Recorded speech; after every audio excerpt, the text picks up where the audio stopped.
Hi kids, welcome to On the Marquee Deep Dive. This is a film podcast where we dive deep into a film, and then once we are fully submerged in it, we use that as an opportunity to talk about various topics.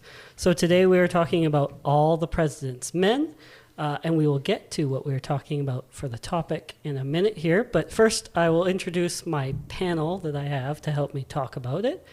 Michael Cast. Hi, Michael. Hey, how's it going? Good. Yourself? Excellent. Are you ready to talk I'm about? living the dream, man. I can't wait to talk to this guy across the table from me. Alrighty. What is dirty hippie, Michael? Oh, what's the dirty? You know what? I'm going to be doing a video on what is the dirty hippie, so you'll have to see it on my YouTube channel. Okay, everybody, stay tuned for what the dirty hippie is. Michael, you are on the cusp of a Gen X and a Boomer, correct? Correct. So if Michael says something that you agree with, that is the Gen X. If it is something you don't agree with, okay, Boomer. What? Michael, you're a multi-talented artist. You do videography, photography. What else?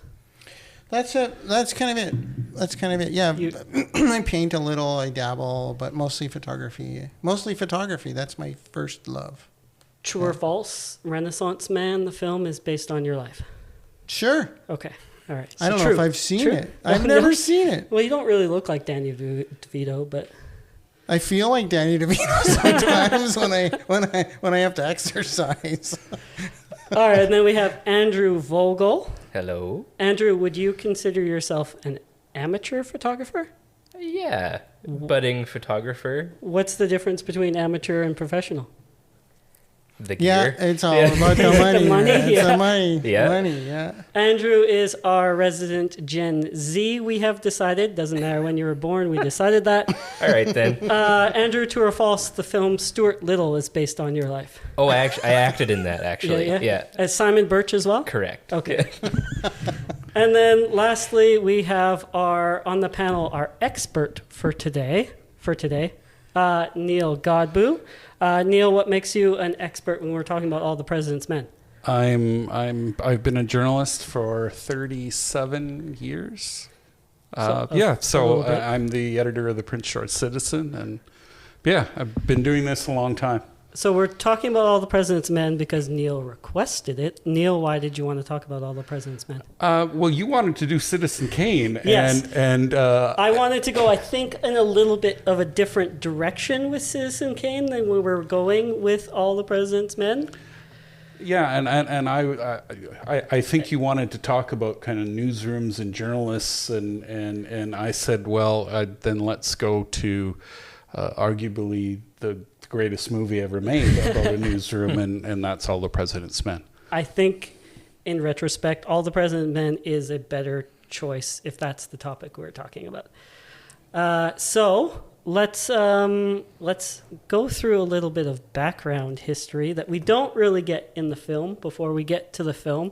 So I'm going to start with Ben Bradlee, he's the managing editor, correct? Yeah, he was the executive editor of the Washington Post during really the most influential time of the Washington Post, which was that late 60s through much of the 70s. So the reporting on the Pentagon Papers and then the reporting on Watergate, that all happened under Bradlee's watch. Yeah. The Post handled the Pentagon Yeah, papers? which is interesting backstory, I think, that adds even more sort of layers and details to the film. So Ben Bradlee in the film is portrayed by Jason Robards. Who won an Academy Award for his portrayal. He did. Michael, do you know who Jason Robards was married to? No. Lauren Bacall. Oh, okay. Who, of course, before that was married to Humphrey Bogart. I have this thing where I can't help now when I watch Jason Robards in something is picture Bogart in that role. And I think, actually, Bogart might have killed the role of Ben Bradlee. I don't know. You don't think so? I don't think so. I think Jason Robards' sort of talents and Bogart's are pretty similar. I think, I'll agree on that, but I you know what, maybe, It's interesting to think about, though. I don't know. Okay, let me retract that statement and say I'll have to think on that one. Yeah. Yeah. Okay. Yeah. So Ben Bradley, born 1921. He passed away 2014, age of 93. Bradley went to Harvard, and then directly after Harvard went and joined the Navy in World War II. That's where he learned from himself that he was a natural-born leader. Do you think that's such a thing, Andrew? Natural-born leader? Sure. Or maybe he just liked to be a leader. Yeah. And then he got a job at the Washington Post, and then he worked for Newsweek. He saw a Alfred Hitchcock film from 1940. Any idea what it was, Neil, that solidified his love of journalism?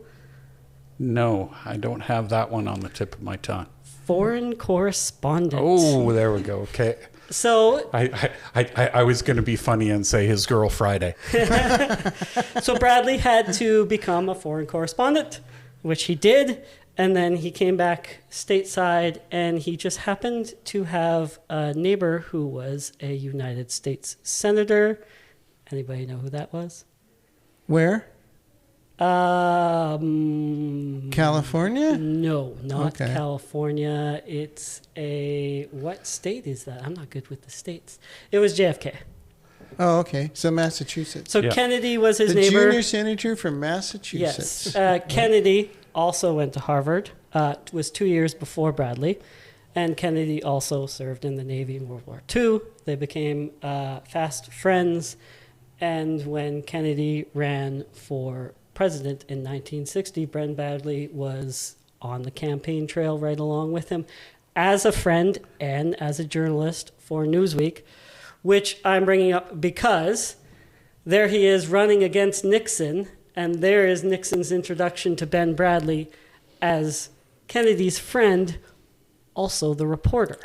Yes, so the criticisms from the Nixon administration that Ben Bradley's a Democrat and the Post's reporting is biased well, there is something to it. Yes. Yeah, but Kennedy, Nixon's like hatred for Kennedy fueled that.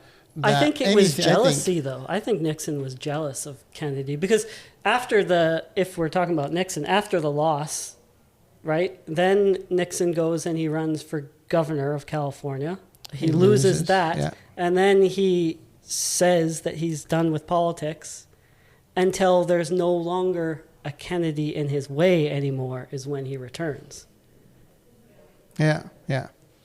Yeah, it's in Ben Bradley's defense, and as far as editors go, he was certainly my hero in terms of someone who Bradley always chased the truth. And yes, there were relationships, but Bradley always surrounded himself with people that pushed him, that questioned his judgment. And the other thing I liked about Ben Bradley is that he wasn't someone who dwelled on regrets. He knew when he made mistakes and he learned from them, but he didn't dwell on them. Right. And there is that part in the film. What does he say about, is it the Eisenhower administration? He says, what is it? That he messed up, but he wasn't wrong. Yeah. Oh, yeah, when that was the Lyndon B. Johnson. It was Johnson, Yeah. So then the next important thing when we're talking about Ben Bradley and this film and Nixon is the Pentagon Papers. Do you have any idea what the Pentagon Papers are, Andrew? I really don't. Oh, here's a history lesson. All right. Yes. I think this episode is very much also a history lesson. Yeah. The Pentagon Papers were papers. They were a study done by, I always get the name mixed Commissioned by Robert McNamara. Yeah, who was the Secretary of State for Kennedy and Johnson. Yeah. And it was done about the Vietnam War, and basically the paper said this is a huge mistake. You guys shouldn't be in the Vietnam War. You get out now while you can, et cetera, et cetera. And I'm paraphrasing, of course, because it's a lot of information there. And one of the employees for what's the company? The Rand Corporation. Rand Corporation, yeah. Who are still doing that kind of work for the U.S. government, even after they allowed one of their employees to photocopy a series of it was a highly classified document. It was never meant to see the light of day. Yeah. And then Daniel Ellsberg came along, and he just passed away, didn't he? Yes, not that long ago. Yeah. And so he basically over quite a lengthy period of time photocopied everything. and then it was actually Neil Sheehan at the New York Times who kind of first got his hands on them, and then the Post was playing catch up. Yeah, so the New York Times published them, and then the Nixon administration put out, what would you say, like an injunction? Because they were classified. Yes, saying that you can't print this. Yes, it's classified information. It's national security. You can't. And then, so Ben Bradley and the Post, they go and publish it because it was only against, at the time, the New York Times. Right. But Ben Bagdigian happened to get his hands on the Pentagon Papers. And so the Washington Post published them, and that's pretty much what puts the Post on the map, because up to that point they weren't. I think I watched something with Ben Bradley, and he says they weren't even the number 2 paper in Washington. Very true. The Graham family, which had owned the Post for many years and owned Newsweek and other papers and publications across the United States, was really second tier. And Bradley was actually hired to, we want to compete with the New York Times. We want to be taken seriously as a paper, not just in Washington, but as a legitimate competitor with the New York Times. And so that's why, and of course, all of this stuff with the Pentagon Papers, you can watch Steven Spielberg's The Post. Yes. and get, you were getting to that, Terrence. The Post is one of the many things I've watched in preparation for this. So they publish it, and then again, that puts them again, there's this Ben Bradley guy on Nixon's radar. So they're not fast friends anyways. Then we get to Watergate, we get to the events, we get to everything. But as soon as Woodward and Bernstein are publishing articles about Watergate, Robert Redford is interested pretty much right away. Very early on, he is in correspondence with them. He gives them advice when they write their book, which the film is based on how to write the book. Redford's ideas early on, he wanted to do it something like the Battle of Algiers, which is a sort of pseudo-documentary, black and white.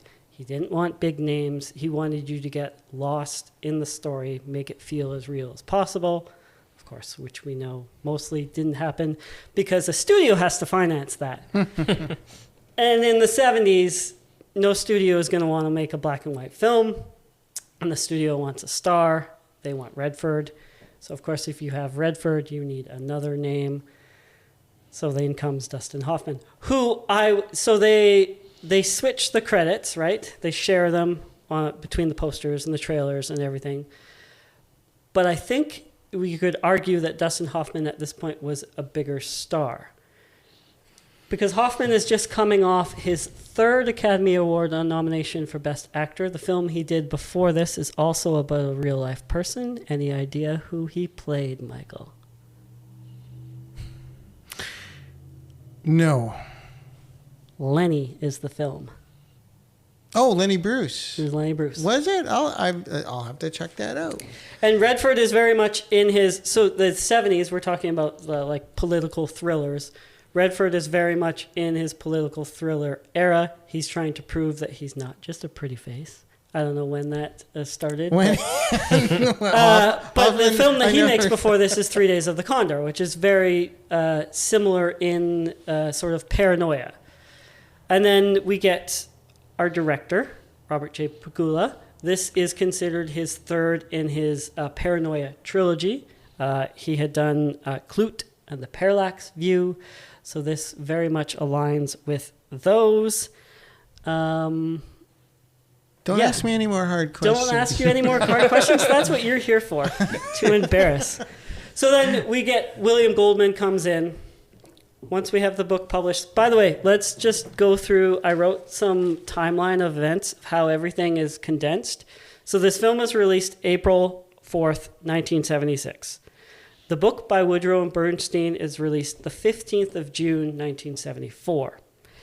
The Nixon resigning, which happens after the publishing of the book, is August 9th of 1974.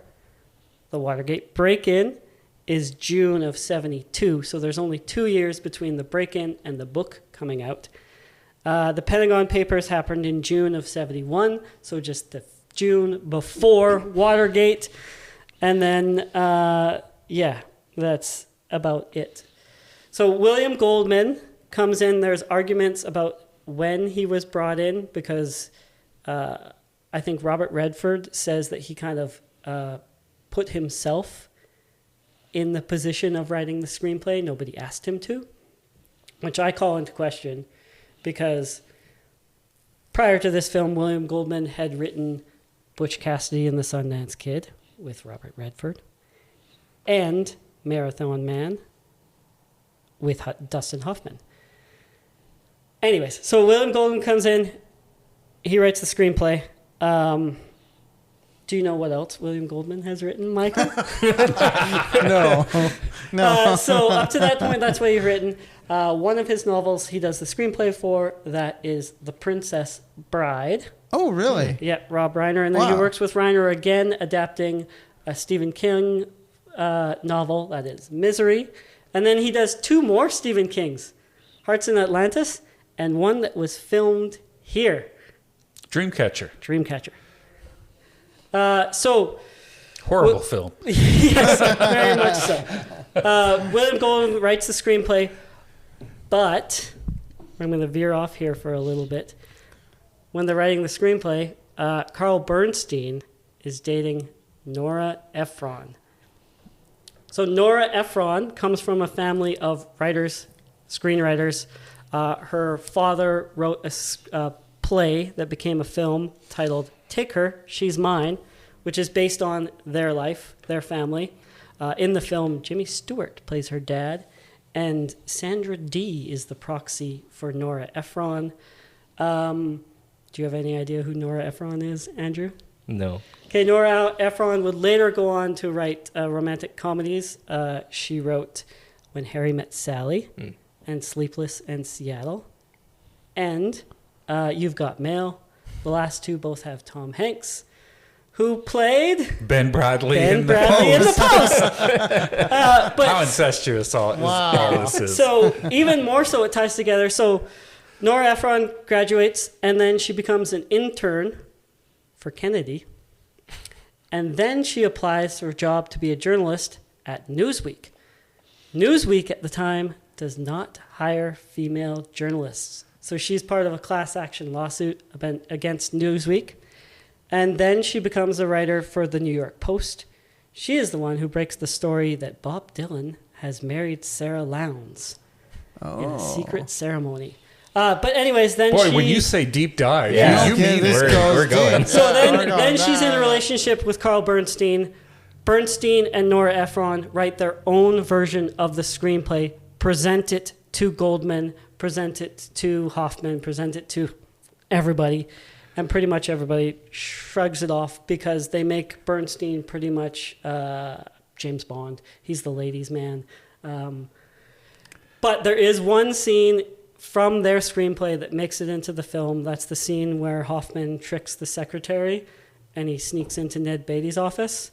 That is from their screenplay. So that is, if you want any idea of what their screenplay is like, it's pretty much that scene is the film. So, anyways, we've got to the film. Let's talk about the film now. So I want to go back to that. Yes. It was she. Was Nora Ephron the character, the female reporter that they approached to talk to somebody she was dating? No. No? No. Okay. No. All right. Yeah. I'm guessing. I don't know. I'm guessing that's actually some person, a real life individual. Oh, I would I'm imagine. I'm not positive Yeah. on that.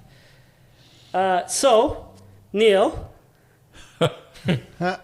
how realistic is the portrayal of the tedium? Because that's what Redford wanted to show, right? He Yes. wanted to show the work, the tedium, what actually goes into uncovering a story like this. And I can't imagine how hard. I would suspect that Redford was banking on his own commercial viability as a leading man, and as well as Dustin Hoffman's, because to tell the studio, I mean, this is a talkie film. Yes. About reporters working. It is tedious, and it does actually show a good job of how tedious it is, in that it there's just so many dead ends, and the film does a really good job of that the dead ends can even be comical when they think they've got the big lead in terms of the member of the grand jury, and they turned out that they've gone to this lady's apartment because she has a last name, and they get talking to her. Yes. Yeah. They think she's going to completely spill the beans, and then it turns out that she's actually just been reading their reporting and huge fans of theirs, but she has a different name, a different first name, and so they're like, oh crap. Yeah. So they get all excited for nothing, and this happens. This does happen to reporters, where you get talking to someone and they're mistaken identity, or it's just simply the person that you thought would be, such a valuable source turns out to be an absolute bust. You've wasted a whole bunch of time. Now you have a snarky editor. What are you doing with your time? And that's actually part of it, right? Is the one editor, Woodward and Bernstein, are running through the list of all these people that are working for the committee to re-elect the president, which I wish they would have made the joke in the film. The creep joke? The creep joke, because it was a common joke in the 70s, right? That the committee re-elect the president, creep, ha, ha, ha. But anyway, right, they're running through the list of all these people, and they're going to interview them, and they spend 2 weeks, and finally they have an editor. What are you guys doing? Well, we're running through the list and we've got nothing. Well, that was one of the things in there where he says made a mistake, right? Where Bernstein says you screwed up in there. You told him that you had no luck, and the one thing, and I thought I was just cutting, and he sits back and he goes, "Well, get some." Yeah. Get some luck, right? And that's and I loved that scene, because to be successful in investigative reporting is, yes, you have to work your ass off, but you also need a little luck. You just need things to fall into place. Talking to the right person at the right time.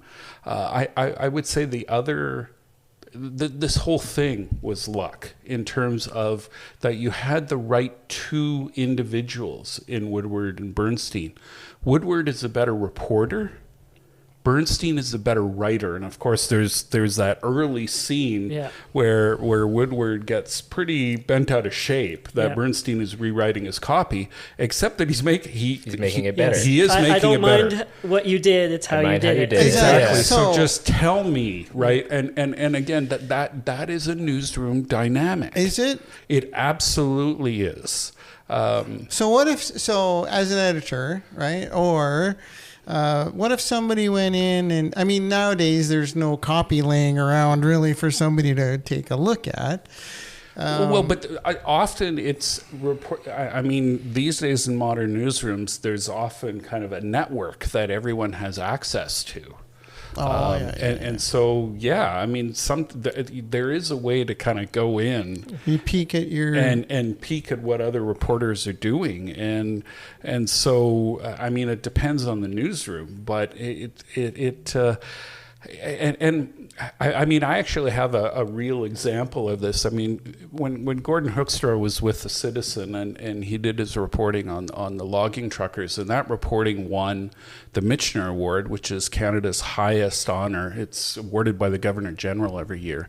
It's Canada's highest honor for public sector journalism. No publication the size of the Prince George Citizen has ever won it and has ever won it since.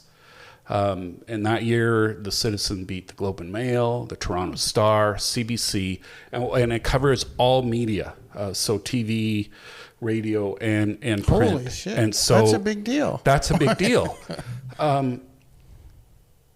Part of Gord's series was Gord was Woodward in that he was an excellent reporter. He was excellent at mining all the data about these truckers that were dying and how they were dying, and the fact that there just seemed to be nobody who cared. The province didn't care. It wasn't the RCMP's responsibility. It wasn't ICBC. It wasn't WorkSafe. Right? Sort of everybody was just turning a blind eye to what was happening. These truckers getting in accidents in the bush. So at one point, Gord actually talked to a widow of one of the truckers. And she told this story about going out to the scene of the accident and finding her husband's glasses in the snow. I mean, it's an absolute gut-wrenching. Gord had it about 2/3 of the way down in that particular story, which was part of a long series. Myself and one of the other editors who were looking at his copy, and we're ready to put it on the page at this point, and we are jumping up and down. Gord, oh my God, you have absolutely buried the lead. You need to lead with the widow, pull the reader in, and then get to all this other statistical information that you have about his death and everything, the road, it was too narrow, it was unkept, and all of that stuff. So I tell that story because that tension does happen. And Gord was a big deal reporter. Gord had already won awards for other work that he had done. And here's kind of two editors saying, Gord, thankfully we're friends. Yeah. But and we were very respectful, but we were like, Gord, this needs a rewrite. And do you want us to take a swing? And he was very, yes, please make it better. So that tension, that really does happen in newsrooms. One thing about the movie that drove me nuts is whenever they pulled copy out of the typewriter, they pulled it off upside down and they read it that way. Did you notice that? I did not notice that. So when he pulls the copy out of the typewriter, he should have, because it goes in and under the roller, and he faces this way, and he pulls it from the back and reads it like that. And I'm like, you guys, come on. Yeah. Nice catch, Michael. Well, yeah. So, Andrew. Yes. Since this film, it came out way before my time, but definitely before your time. Sure. How much did you know about, A, just the contents of what the film was about, B, Watergate, or even C, Nixon? This is another one I went in totally blind. I didn't want to read about it beforehand. I thought, okay, well, let's just dive in. Let's see what Neil's talking about here. See what this is all about, right? Yeah. And now I've done some reading. I was reading about it all today at work. Okay, let me just let me do some reading here. See what I was watching. But no, it's kind of interesting to go into movies like that with no preconceived idea of what it should be, right? Right. So as someone unfamiliar with this, and this was the first time I watched the film in many, many years, but then and now, I found the ending so abrupt. Oh, super. Yeah. Okay, I'm glad. I'm glad that that it just seems to just stop. Yeah. It's concise for sure, but you're kind of expecting more at the end, Yeah. right? You know, you don't want to just fade to black. It's not Hollywood, right? Because if a Hollywood studio was like, if this wasn't a real story, they'd have You'd the have cops showing up and cuffing right? everybody, hauling Nixon off to jail. But of course, that's not what happens anyways. No. So, but I think it kind of works though. You know, it would be, you know, as you're reading a story in the news. It just ends. The story right? ends. Everything That's goes on. it. Yeah. To be. And they keep working. Yes. Mm-hmm. It's just a part of the story. Yeah. So one of the complaints. There's a few complaints that I've come across about the film. One of them is that there's so much happening because for audiences at the time, this is fresh events, right? Like they're referencing so many things that happened in the presidential campaigns, the other people running for president, everything. But now, does that sort of convolute things? Does it make it difficult to follow an already difficult to follow? Like, does any of that matter to you? I don't think so. I mean, I think the way that's presented to you, it's pretty clear to see kind of, you know, what actually matters in the story, right? Because there is a lot of auxiliary information thrown around that maybe, you know, well, they're getting lost in a maze on purpose. Right. Yes. Yeah. You know, and you're watching it when it comes out, you know all that stuff. You know what they're referencing, right? And it's maybe it adds to it in the time, but it's. Did you feel it was a mystery? A little, yeah. Because I mean, know it certainly is kept. You're kept in the dark as they are, right? It's except that, of course, when it came out, and for everyone anyone knew, familiar with history, everyone knows how it ends. Yes, this is like 4 years at the most old. Yeah. So it's all there. Yeah. And it's a mystery for the participants in the film, but not for the viewer. And I think that was also the studio's issue: is that how is this going to be interesting? Right. Mm-hmm. Everyone knows it. Yeah. Yeah, I was thinking about it today in terms of like. If a movie came out today about, the lockdowns or something, because that's generally about the same time frame, how would we be even interested? And I was thinking that I'd probably be watching it and they'd reference things and I'd be like, oh, yeah. I forgot about that. I forgot that guy, that was his name. So I'm imagining audiences might have somewhat similar experiences just because there's so much to the story. Like this is this huge puzzle. I think for both the book and the film, it was very much a pulling the curtain back of how did they do the reporting. I mean, it was the Watergate was a watershed moment in terms of modern journalism. Is the reliance on anonymous sources.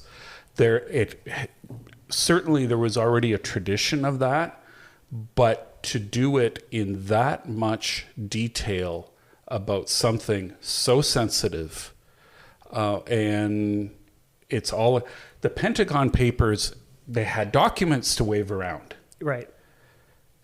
Where Watergate was, okay, we've got these sources, and this is where, and Ben Bradley talks about this in the film, is that he has to trust. He hates trusting anybody. Yeah, he hates trusting anybody, but he basically has to trust these two young, relatively unseasoned reporters.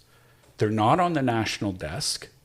They don't have their bona fides yet, but they're a ton of talent, good writer, good reporter. He has to trust them that their sources are good, that this Deep Throat connection that Woodward had is legit. Which we haven't found out until, I think last year. It was a few years ago that Mark Felt. Mark Felt. And really, it had been over the years really narrowed down to about 4 or 5 people that it could have been. And then finally, Mark Felt was nearing the end of his life and felt that it was maybe an appropriate Do you know time. how he got sort of coerced by his daughter into into coming forward with it? I don't. I know there was he had a sort of a crisis of conscience, but to give people an idea of who Mark. He was the assistant director of the FBI, right? Yes. Yeah. And so that's like a big deal. Yeah, and that's a huge deal. He had for years denied it, and Woodward and Bernstein said, Woodward, I guess, said that he's not going to reveal the identity until he passes or until he tells him that he can. So Mark Felt's daughter was telling one of her friends, because a bunch of reporters were coming over, talking to Felt, and she was mentioning the reporters that were over, and she said Bob Woodward came over. I think she was asking him about Deep Throat, and her friend says, Bob Woodward knows who Deep Throat is, and that's when his daughter went, wait a minute. So then she talked to her dad about that and said, hey, if this is you, it's okay. You can tell me, you can say it. There's no shame. And so that's when he finally did. And then at that point he was like, well, if I can tell my daughter, I guess I can tell the world. Yeah. Mm-hmm. So it was, I mean,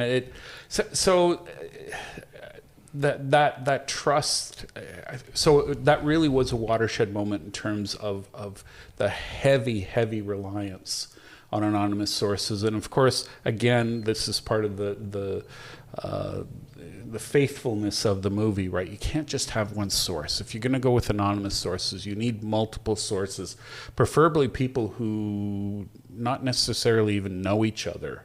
But will confirm, and of course there's that great scene with Dustin Hoffman as Bernstein, where I'm going to count to 10, yes, and if you don't hang up, you're saying that I'm saying is not, it's not wrong. Mm-hmm. Right. And so, which is an unusual way to get a source to confirm one way or the other. But if in this case they really didn't want to say yes, so this was an unusual way of.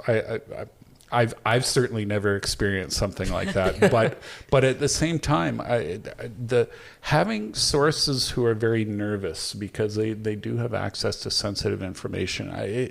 That is something I have experienced both personally and have seen other reporters deal with. Because at that point, I mean, those sources are risking both their personal and professional reputation. Their careers could be ruined. And so the whole business of journalism is based on trust, right? Readers have a trust in the publication. Reporters build trust with their editors. And a thing that is not explored in the film, and it really is the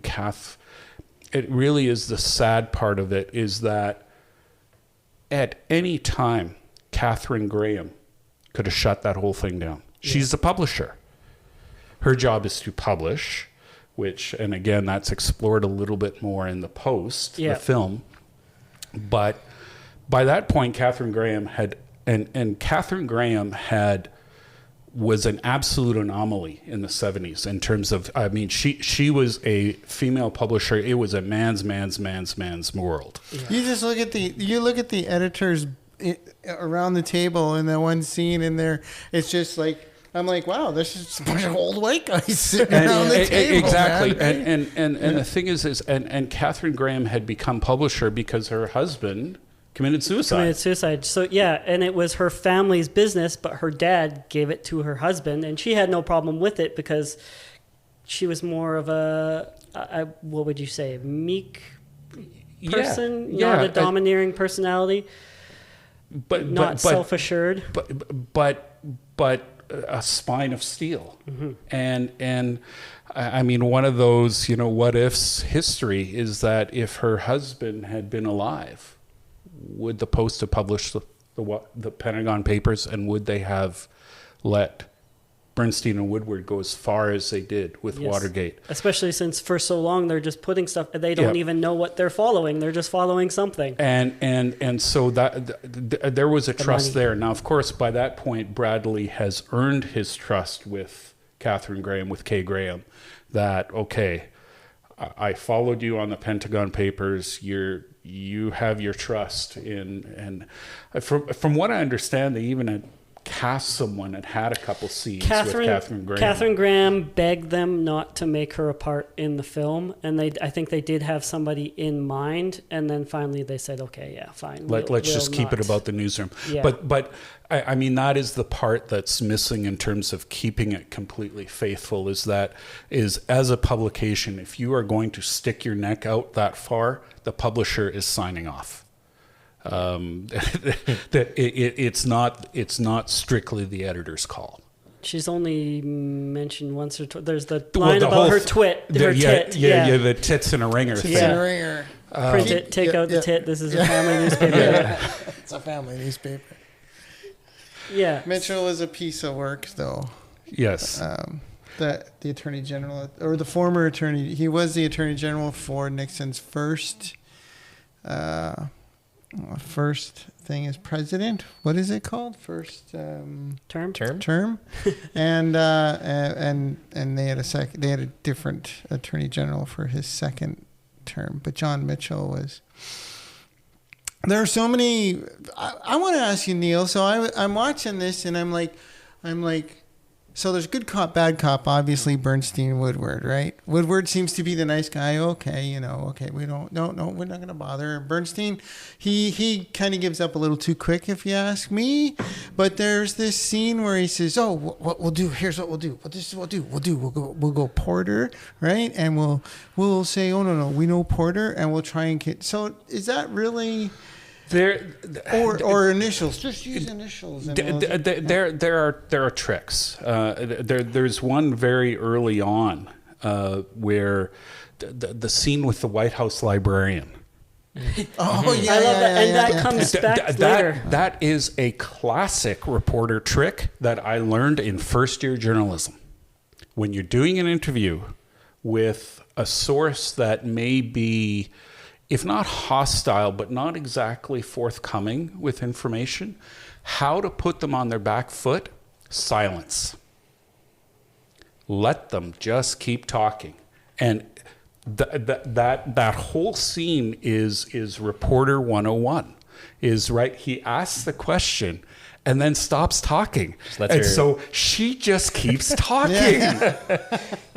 And because she's uncomfortable, because people, by their very nature, are uncomfortable with silence. Yeah. They want to have a conversation. And Bernstein just asks the question and then just sits back. And he's just taking, And that's all you give. And then she's like, well, he's not saying anything. I've got to keep talking. That is classic reporter, if you want to, manipulation, if you want to call it. But it is certainly a trick of the trade. I'll have to remember that next time I get interviewed. If you're in a conversation with someone who has information and won't give it to you, just shut up. Just shut up. And then that goes back to what we were saying earlier about the editor, right? Because then they go to Bradley and they say, "This is," and he says, "You don't got it. Yeah, you don't get it." And that's what he says like 20 times throughout the film in different various ways. And the reaction is that is also a very genuine newsroom dynamic, right? Because the editor is the gatekeeper. And the editor is the one that has to really challenge the reporters. The reporters get too close, and certainly in all major stories, and Woodward and Bernstein are the same way. They get too close.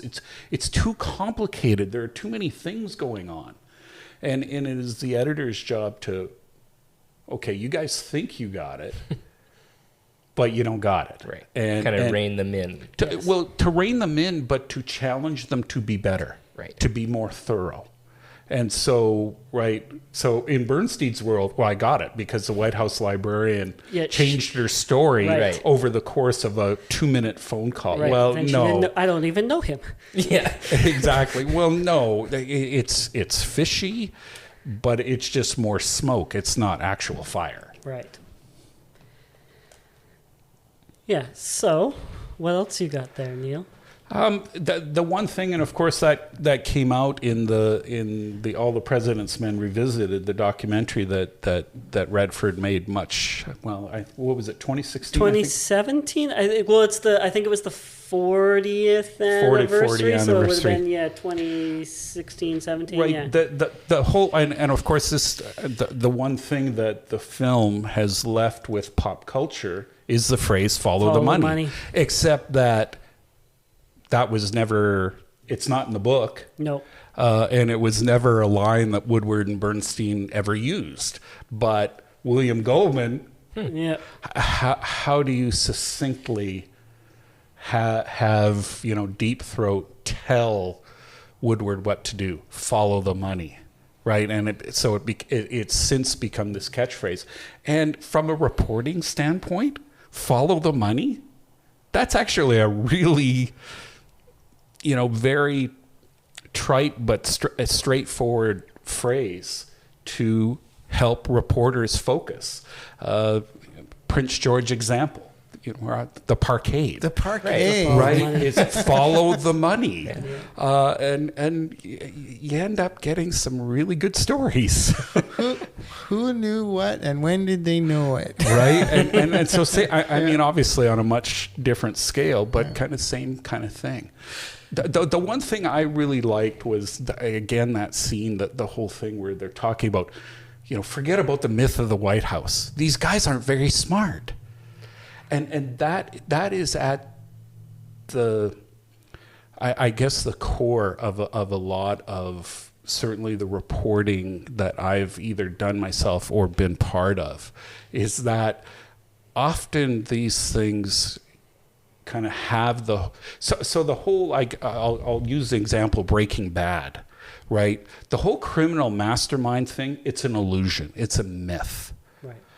Most of it is just not very smart people who are trying to do something really smart, but they just are kind of dumb. Do you know what they were doing in Watergate, Andrew? Because I don't know if it ever really explains it took 5 guys to go and do. Do you know what they were doing?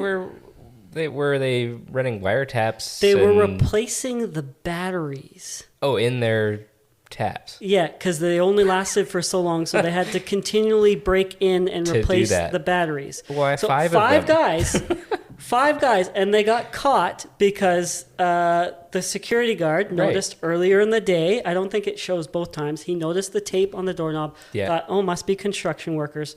Took it off. Noticed comes it back again. later, and it's there again.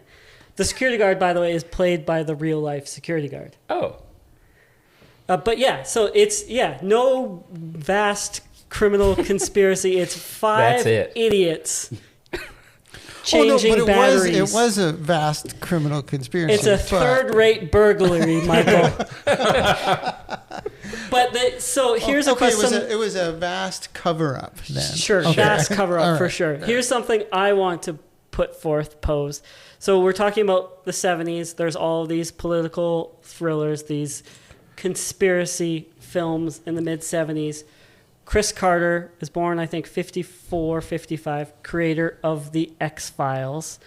So I have to feel like that is right? He's about 20 when all these films are popular. He goes and creates the X-Files, a show that is basically about, it's a conspiracy theories wet dream, right? I think, but could the X-Files happen today? Could you make that show? Because I've heard that they're talking about rebooting it, but I don't know how comfortable I would be watching something that plays to that audience. To me, the X-Files worked because it was pre-internet, for the most part. Right. Yeah. It's the 30th anniversary yesterday of its premiere. So and so I shouldn't say it's at the birth of the internet. Is I guess what I should say then, and so it's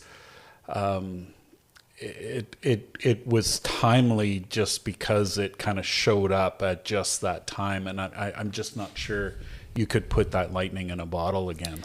I'm just not sure that I would be willing to entertain conspiracy theories anymore. just based on the last entertainment few value. Right. yes, just based on the last few years, the way that conspiracy theories have sort of. I used to like watching House of Cards. Okay, Right? good for you. Wonderful. That was great. It was a fantastic show. And then I thought, then Real Life stepped in 2016, right? And I'm like, you can't make this shit up, right? And I stopped watching it because Real Life, right? Trump and all that, the mega folks and There it is. QAnon and That's why everything. X-Files I wouldn't work. can't. No, Real Yes, Life. that's Yes, right. I Real Life. can't. That's Real exactly Life it. is far more entertaining than. I mean, you look at what's his name, the podcast host that was talking about. That's reporting, right? He was reporting Yeah. on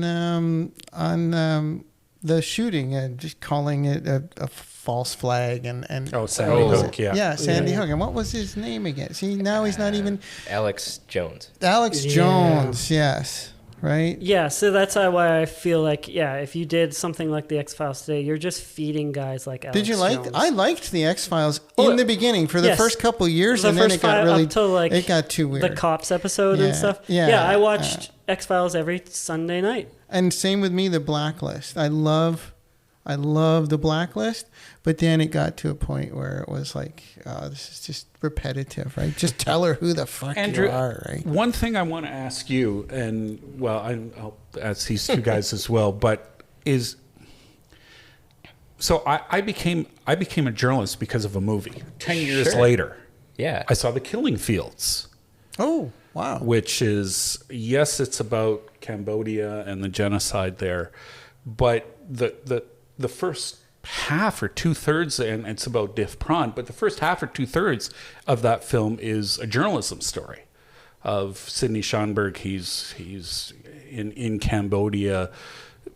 Well, he's more been kind of kicked out of Vietnam, and now he's in kind of Cambodia reporting on what's happening there. Well, it's after, and anyway, it's complicated, but it's a journalistic movie, and so I went to that movie as a teenager. Well, 16, came out in 84. Did it come out that? Or, yeah. Oh. and so right, I never felt that The Killing Fields then or now sort of romanticized journalism, and if anything, it made it kind of that this is actually quite exciting but dangerous work. How did you watch all the President's Men and say reporters are cool? I mean, in a way, yeah. It's interesting work, and it's something that I think you have to be that kind of person to do, right? I mean, I'm sure you could back that up. It's I mean, I don't think it romanticized it in any way, really. It felt very real, if that makes sense, But did you also come away thinking that maybe reporters are kind of douchebags? Well, yeah. I mean, Bernstein dances all over the ethical. Sure. Woodward is a straight shooter, but Bernstein definitely. Yeah. It's certainly a gray area, right? Yeah, and welcome to the world we live in. I think one of my notes, what did I write down here? Well, I was saying as we got out of the truck, I'm like, those two are pricks. Yeah, that's what Michael said. They could be. Not all the time. Yeah. I think like you say, they build trust, and I agree with all of that. But at times, man, they were like in the movie. In real life, I don't know. Well, there's that great scene where Woodward outright says, if you kind of do this good thing will happen, and the source calls him on it. No, that's not what's going to happen. You're right. That's not what's going to happen. And then that's when he lets him in, when they're honest, right? When they're honest, he lets him into and he talks about the finances I've had that conversation where I want to tell the source something that'll make them feel good about trusting me and sharing the information, but I've certainly, and I've known reporters who have gone to ethical places that I wouldn't feel comfortable going. And certainly some of the things that we see in the film, particularly from Bernstein, I'm like, no, right? That whole scene of just basically pushing himself into that woman's home and asking for coffee and then just sitting there, and then just sitting there, right? Like he won't leave her waiting. house. Yeah. I mean, that's not cool, but he does it, and he gets information, and so like you say, it on the one hand, it kind of says, hey, look at these guys, you know, they bend their. I mean, and that to me is part of the interesting dynamic of the film, even if it wasn't a true story or based on a true story, is that here are these guys using somewhat gray area, potentially unethical means of reporting to report on unethical activity, illegal activity. And unconstitutional, right? In the States, is that so? That's it becomes a whole. Do the means justify the ends? And certainly, history would say yes, but it's a gray area for sure. I think it's probably, and you can speak to this. Probably become with the internet, it's become far greater to be far harder to become, or more of a challenge to stay ethical as a reporter when all these other douchebags are just throwing stuff out that has there's no verification, there's no fact, and in some cases just made up. I have actually a story to tell about that happened like this week, where I had a local reader ask me when we were going to do some non-standard investigative reporting about climate change and the vaccines. And so I had to ask, could you explain to me what non-standard is? Yeah. And basically it was, challenge the narrative. And it's like, well, okay, so let's just kind of put aside the whole journalism thing and just come at it from the scientific method. Oh, right? Science. Science. That's madness. But where you don't, and all the president's men make that clear. Woodward and Bernstein had no idea when they started the reporting, third-rate burglary. What's this got to do with Nixon? Nothing. Yeah, and they only get onto it because he happens to be at the courthouse. And then, what's this lawyer doing here? And then, did he say CIA? Right, and so many stories that I've again been part of in one way or another start with that. Where what? He said what? That doesn't add up. A major one that I did was the overtime that the senior management at the city of Prince George got for during the wildfire crisis here, where we had all these people from the Cariboo and out west, 10,000 people in our city. Yeah, the first time. And so I knew nothing about that, but I had just done some writing about how the senior management had received these huge pay increases over the past couple years, and that far exceeded what the unionized city employees got. And the city of Prince George spokesperson calls me and says, "Well, Neil, you got your conclusions about the percentages are wrong." Well, why are they wrong? Well, you didn't factor in the wildfire overtime. What? What wildfire overtime? And so that's often how this stuff happens, where you don't. So this whole thing about non-standard investigative journalism is you don't have a conclusion and then write to it and go find sources who will tell you what you want to say. Although there is one journalist I worked with in my 30-odd year career who I know called someone. Yep. Hung up and then said, "No, that source didn't tell me what I wanted to hear," and then called somebody else. Oh, I was I was like, okay, that's a line I'm never going to cross, and you do you, and I'm going to do me, but that's not cool. But I mean, there there are people who want journalism like that, and there are reporters who are willing to write journalism like that, and that's a stain on our industry. But I would say, by and large, yeah, we work pretty hard and we do the best we can, and we own our mistakes. And I would say in the film, both Bradley and the two reporters own their mistakes when they make them, because it's so complicated. You're bound to make mistakes. Sounds like fake news, Neil. Fake news! Fake news! Anything else you had in your notes there, Andrew? You were going to say something? I was curious, Neil. In this example, you see everyone being pretty cagey with the press, right? Yeah. Especially our reporters. No one wants to talk to them. In this case, it sounds like they're being told not to. But do you notice in your time, are people reluctant to speak to you? A similar question too, yeah. Even if, they would know, you're calling from the Citizen. Do they say, I don't want to talk to you? Because I was going to say, watching other films just in general over the last, like I said, She Said, I noticed that they always say, I'm so-and-so from such. Right. And they introduce every single film I've watched with journalists says that, and people usually close the door on their face. So yeah, do you have difficulty? And I'm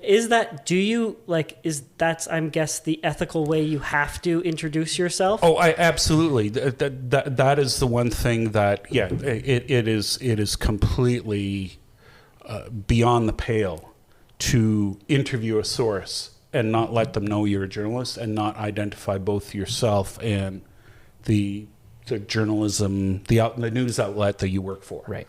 That is the first square rule. one.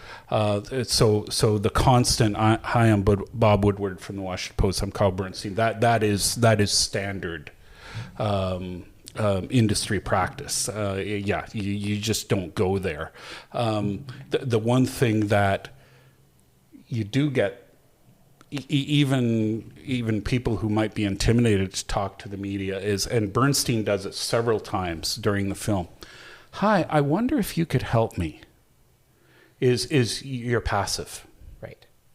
And that's one way that it's not that, hey, I'm the so-and-so from the Washington Post and you better tell me. That's not how it's done. Most of the time it's, I wonder if you could help me, right? You're being very passive and you're being very friendly, and hey, you actually have power over me. You have something I want, but I'm going to come at it in a very passive, I wonder if you could help me. Mm-hmm. And so that phrase has been said by every reporter ever. I wonder if you could help me. And Bernstein says it several times during the film. What has changed from then to now is that the reporters are calling members of the government and the White House librarian, where these days reporters simply don't have that kind of access. Right. Because throughout the public sector and even in the private sector, is what you've had is this rise of these communications departments, mm-hmm. right? And they are there. The PR people would like to say that we're here to help reporters do their job. No, they're not. No. They're there to help spin. That doesn't mean they're liars, but they are there to help shape the story in a more positive light.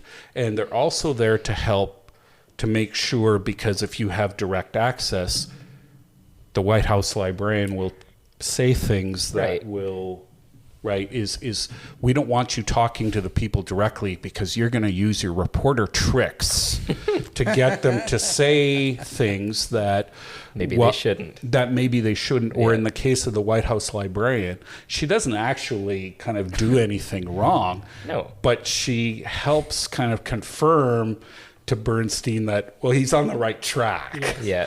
You just used the word spin.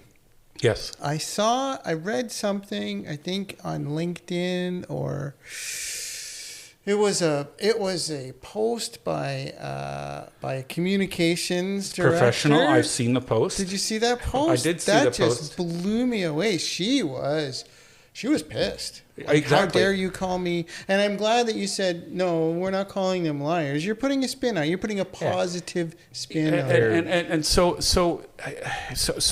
that's what's changed is that there's now this buffer. Channels to go there's through, channels right? to go through, and so where if you wanted information, you would just call the head of the department, right? And the head of the department would talk to you.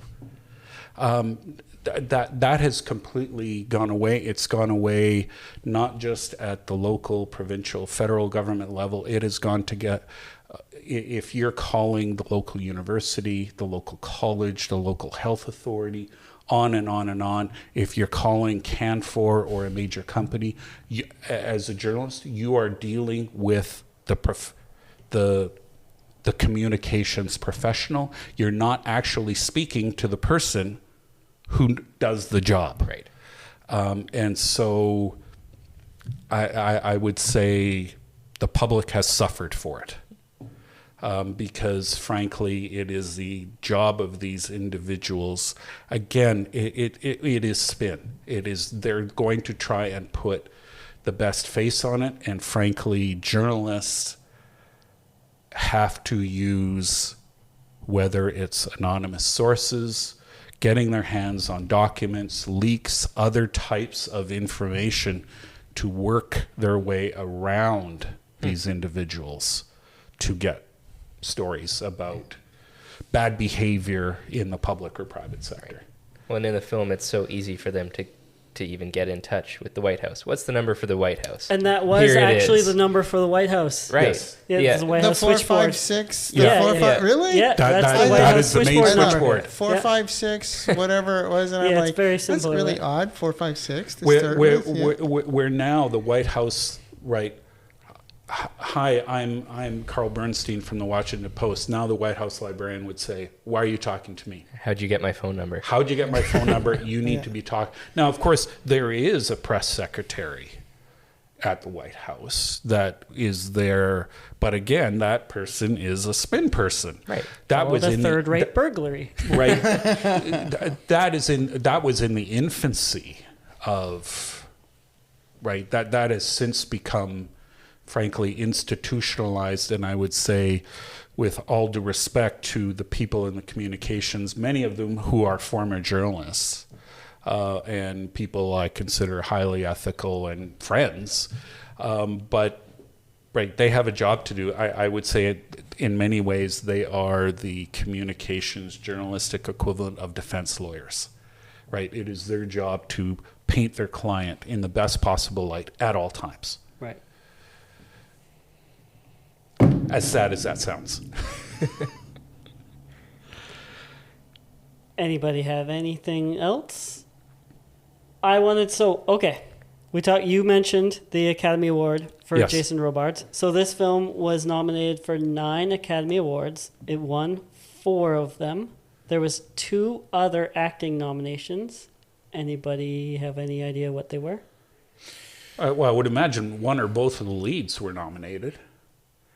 I would say best supporting actor and best actor. For who? Well, Jason Robards. Well, Robards won. Yeah, Robards won Best Supporting Actor. And best actor, Dustin Hoffman? Nope. No? Goldman was nominated for the screenplay, was he not? Yeah, Goldman won for the screenplay. Okay, so won. it was Yeah. nominated for Best Picture, which lost to Rocky. But the best film of that, in that nominee, Taxi Driver. It was 76 was a tough year. Looking through some of the nominees, I'm like, oh man. Yeah. And Taxi Driver, so nominated for Best Picture. Our pal Scorsese, not nominated for Best Director. So what Taxi Driver directed itself? Yeah. So Hey, Jodie Foster, Robert De Niro, just say your lines. Figure it out. Pakula was also nominated for Best Director, did not win. The director of Rocky also won that. John G. Avildsen was also the director of Lean on Me and Karate Kid. So the other nominations were Ned Beatty was nominated for supporting actor for. Do you know who Ned Beatty was in the film, Andrew? He was on the screen for In that one scene, minutes. in the one scene, he's the lawyer who Dustin Hoffman sneaks his way into the office. He flies down to Florida, Wow. sneaks into the office. And that's an Oscar. Yeah. By the way, speaking of all the films that I watched, I noticed a couple similarities between Spotlight and this film. One of them is in Spotlight. What's the Hulk's name? Ruffalo. Mark Ruffalo sneaks into the office of the lawyer, almost exactly the same as in this film. It's yeah, A homage, maybe. it's I think maybe, yeah. when you felt that somebody is defending you. Have I waited and have I known reporters who have waited outside for someone to come walking? Absolutely. And have I been successful in that? Yes, I have. The other acting nomination was Jane Alexander, was nominated for Best Supporting Actress. She is the woman whom Dustin Hoffman sits his ass on the couch for 20 coffees. Right. Okay. So she was nominated for Best Supporting Actress, does not win. It wins Best Adapted Screenplay. It wins Best Sound, I think rightly so, because just those typewriters are, it helps propel the sort of the tension, the paranoia. Even right at the start. As a sound man, you didn't like the sound? It wasn't that. I was really aware of the lack of music. Only in certain scenes. There was the one when he's leaving the underground garage. That's a great scene. And there was just a little bit of tension, and I'm like, hold on a second. That's the first time I've heard any music exact same whatsoever. thing here. And when that I'm like, happened, I was like, what's the score? Who did the score? And I was like, there is not much music, right? but music isn't necessarily sound. That's music. Well, So- it still adds. There's a different category for the music, for Michael. music, yeah. But I mean, yeah, I guess. But certainly, and or when they're going through all the Library of Congress. well, and see, and of course, that's the thing that's different now. Newsrooms simply aren't that loud anymore, right? It's computer keyboards. Most newsrooms there's dividers to control the sound. Although and it happens at least a couple of times in All the President's Men where the reporters are trying to do interviews and they're plugging their ear because there's people.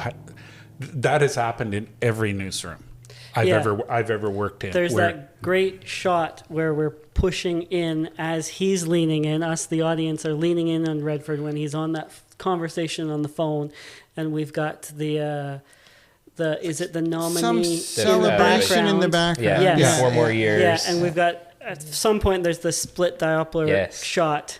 And that shot is great because it's pulling our focus. He's trying to focus. So are we. Yeah. And like I said, that has happened in every newsroom I've ever worked in. I've been both a reporter and I've been one of the people in the background making too much noise while somebody's trying to do their job. Yeah. So it also wins Best Art Direction. The art department actually went to the Washington Post headquarters. They rifled through the garbage. They looked at what was in the garbage. They replicated the contents of the garbage, everybody's desks. Because early on they had they played with the idea of filming at the Washington Post offices, but everybody was far too distracted. But hey, there's Robert Redford. Hey. but reporters are slobs. and present company included. It's Bernstein's notes on napkins and matchbooks. These are your notes. Every newsroom I've ever worked in, there are slobs. There are the neat freaks. The office space is actually that also reflects newsrooms as well, as you have the people with staplers. Did you touch my stapler? and keep things very tidy, but they are fighting a losing battle against people who are just spreading. Yes, it's just paper spread, and somehow that filing system for many reporters that works. Gord Hoekster, like I said, he's won every national and provincial award that you can win for print journalism, and certainly the best reporter I've ever worked with. And his desk was just a disaster area, and what didn't fit in his desk was just crammed into filing cabinets with a filing system that only he understood. Yeah, so that napkin scene. So Hoffman and Redford, it was Redford's idea that they learned each other's lines because they wanted in his mind, these two opposite guys function best as one. So they learned each other's lines, but I feel like there's some improvisation going on in there. And the scene that I loved is the scene where he comes back after he's had the 20 cups of coffees and he's giving him his notes and they're talking, and he goes, just the little things that give me the kicks. He goes over and he grabs a cookie from the cookie jar and he tosses it to, I don't want a cookie. And then he keeps talking the lines. There's a couple times in the film where they do something like that to me that I'm just like, yes, because who thinks of that, right? That's so real. That's something that, but who thinks, and then he throws him a cookie and he doesn't want the cookie. So, well, maybe that's why it won for best screenplay. Maybe, yeah. And then it was also nominated for best editing, did not win. All the punches in Rocky won. A heavy sigh from Michael. Yeah. But well, so now I mean, certainly it's a personal favorite of mine. Did you guys like the film, Andrew? Did you like the film? Oh yeah, absolutely. Yeah, I mean, it kept my attention, and it was it's very interesting. Had me reading more about it today, so that's got to say something, right? Okay. Yep. Yeah. Yeah, I would say if I'm going to put your Mount Rushmore of your 4, I don't know if you want to say political thrillers, conspiracy films, or just journalist movies, whatever category you want to, I think I'm putting All the President's Men up there. It was absolutely. Yeah. Because and to me, why it is because it's still relevant today. It's far too relevant today. It's frighteningly relevant. Yeah, it's so funny. Even there's a scene, the teachers are going on strike. Oh yeah, there's a dock strike. Oh yeah, right. So you know what, Andrew? Because you can. So there's so many points in this film where I was like, oh yeah, The Wire is very much influenced by this film. Absolutely. Just early on, right at the start of the film, Redford is at the court, and then there's the lawyer sitting in front of him. Is almost exactly how the series of The Wire starts. And and then there's the there's just so many things. I'm glad you think so highly of it, Michael. Do you love the film? I love it from a historical standpoint because I'm a history buff. Like, I love history. So for me, because I knew the background, I knew that. So I'm like, okay, remember, they're compressing like this much time in 2 hours. Okay, they're gonna drop a few things, and they're gonna embellish maybe a few things. But I think it was really, really good, and I really liked the movie. Yeah. Yeah. I don't know about Mount Rushmore. I don't really have a Mount Rushmore, but it's one of my favorite movies. My nerd brain was working overtime with all the like George Wallace. Oh, okay, George Wallace. And I'm building my own little. For me, it was nostalgic when I watched him put a quarter into a dime. He put a dime into the payphone. I'm like, they have payphones, and he had to run across the living room to go answer the phone. Because it was over there and it wasn't right here like I have mine, right? Yeah, little things like that. That's, I think, for me, was like, oh, that's kind of, in typewriter, clack, clack, clack, ding, right? Moving it. My other favorite part in there, and this is, as a journalist, this is gold. It's happened to me. It's happened to most reporters. And it's said at one point when a source says, I know I shouldn't be telling you this, but... Right? I mean, as a reporter, as a journalist, you live for that moment. And you're behind the scenes going, yes, okay, keep talking, hang on, okay, let me get this down. I think the one thing that struck me was as I was driving to pick you up, Terrence, it was because I watched the dismantling of the press at the Prince George Citizen, right? When I first started there working in the ad department with Alan, we would go over there every day and we would watch it. It was such a sad thing, and I thought, this started a long time ago, right? This started a long time ago. This started with the internet and television. Started because I watched that thing about 4 more years. It was the Republican nomination, the convention.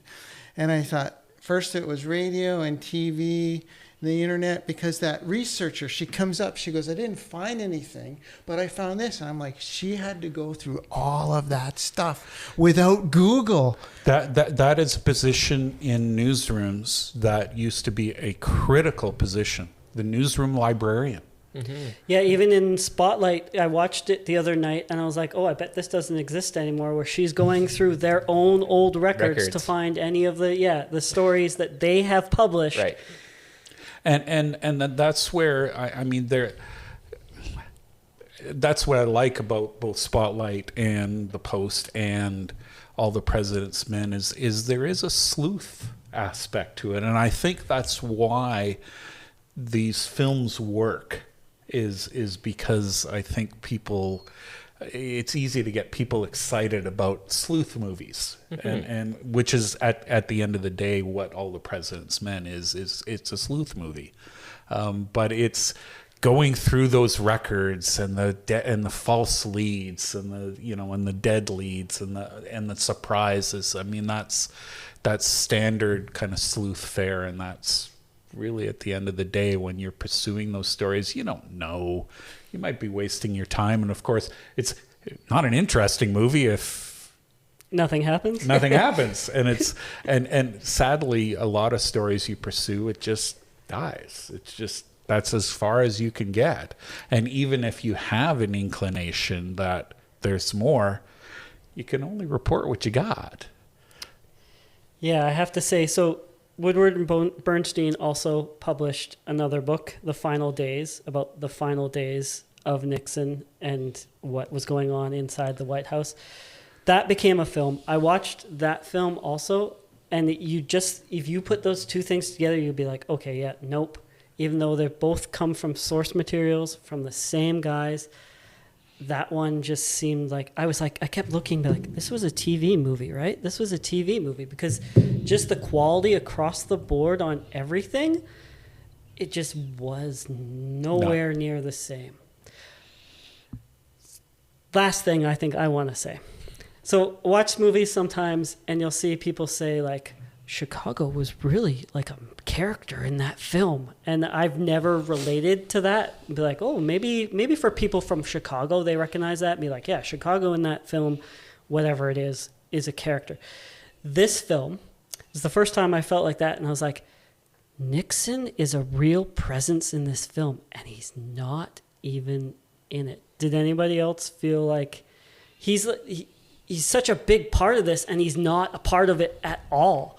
But maybe that's just me projecting that with all of the information that I know. I think only because I understand the history of it, right? Like it wasn't. There was some power. There was a power, right? Whether it was Nixon or let's say the White House. I guess the White House for me would be not so much Nixon, but the White House. It was like G. Gordon Liddy, Coulson, those guys, right? Who were working at the behest of the president. They were like the spooky guys that you never saw, right? I was listening to an interview with Liddy the other day. That's exactly right. But his new spin on all this was that it was what's his name now? Who finally I want to say Dean, who finally is the one that was like, oh yeah, it was John Dean. It was John Dean, yeah. So his spin on the whole situation is that everything was orchestrated by John Dean. And everything was to cover up that John Dean was sleeping with a call girl. Nixon had no idea. Everything was all John Dean. Now, if you look at the politics of Liddy and look at the trajectory of the politics of Dean, you can kind of see why Liddy is going after Dean. Because Dean has become much more centrist, I would say, as opposed to Liddy going... Well, and Dean has also become a far more rehabilitated character, right? I mean, he's frequently on the networks. He's a CNN political analyst. He's before Trump. He has warned of something like that. He owned it, right? He owned it. He owned it, and he threw himself in jail. Yeah, he did time on national TV to do the right thing, and he was a very young man at the time too. He was not a central figure, but. And I think that the documentary that All the President's Men Revisited, I mean, makes that quite plain. Is that he realized he had gone too far and had done some wrong things, but he got to a point where it was like, I can't do this anymore. Yeah, and he even says, he's like, I'm not sure at what point I went too far. But I did go too far. But I went too far. I think why it worked is that for a viewer like Andrew, is that all of the details and all of the history are irrelevant. It just becomes this sleuth movie, this mystery. Are they going to get to the bottom of it? And I think that's why it works as a film. Is that it. You can know everything or nothing about Watergate, and it works. Yeah, I was going to say, to compare it to, as I did earlier, The Wire. When you start watching The Wire, I don't, first 3 or 4 episodes, I have no idea what's going on, what the terminology is that they're saying, but it just feels so real. And that's what I get with this too. So I could see if you don't have any idea who any of these people are that they're referencing, any of the current current events, it's immersed in a world, and those are just details. That's not the story. And the way it starts too, you're kind of thrust right into it. Right? Yeah. There's no background. There's no. It doesn't hold your hand. No, it just those says, are my favorite movies. This is the story we're telling. Yeah. Figure it out. Right? In medias res, the Shakespearean drop you in the middle of the action, figure it out.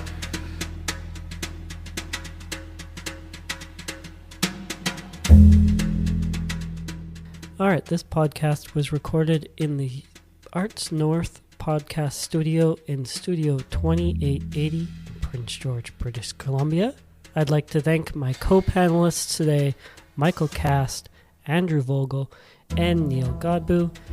If you enjoyed this podcast, stay tuned for more, or be sure to check out On the Marquee on YouTube.